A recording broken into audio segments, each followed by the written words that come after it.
नमस्कार, मी डॉक्टर राहुल डहाळे.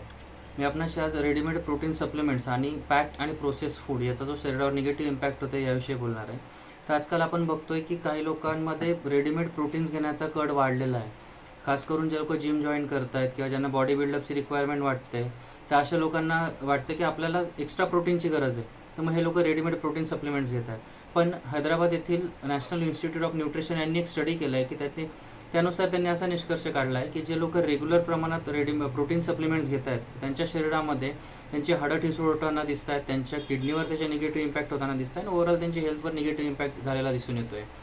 सोबतच आपल्या बदललेल्या लाईफस्टाईलनुसार आपल्या आहारामध्ये packed food, process food, preservative टाकलेले फूड्स याचं प्रमाण वाढलेलं आहे. कोल्ड्रिंक्स, सॉफ्ट ड्रिंक्स याचं प्रमाण वाढलेलं आहे. तर याच्यासुद्धा आपल्या शरीरावर निगेटिव्ह इम्पॅक्ट होताना दिसून आले.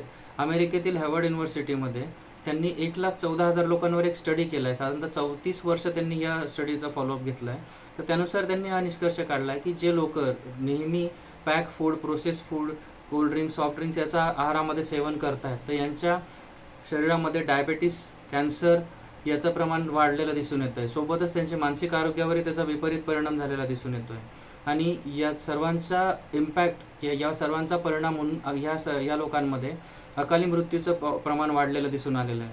तर याच्यामध्ये जे प्रिझर्वेटिव्ह वापरले जातात, त्याच्यामध्ये वेगवेगळ्या प्रकारचे केमिकल्स असतात, तर याचा आपल्या शरीरावर निगेटिव्ह इम्पॅक्ट होतो आहे. सोबतच याच्यामध्ये साखरेचं आणि मिठाचं प्रमाण जास्त असतं, तर हे सुद्धा आपल्या आरोग्यासाठी घातक आहेत. साधारणतः 56% आजार हे आपल्या निकृष्ट आहारामुळे होतात असा निष्कर्ष त्यांनी काढलेला आहे. तर मग यासाठी आपण काय बदल केले पाहिजेत?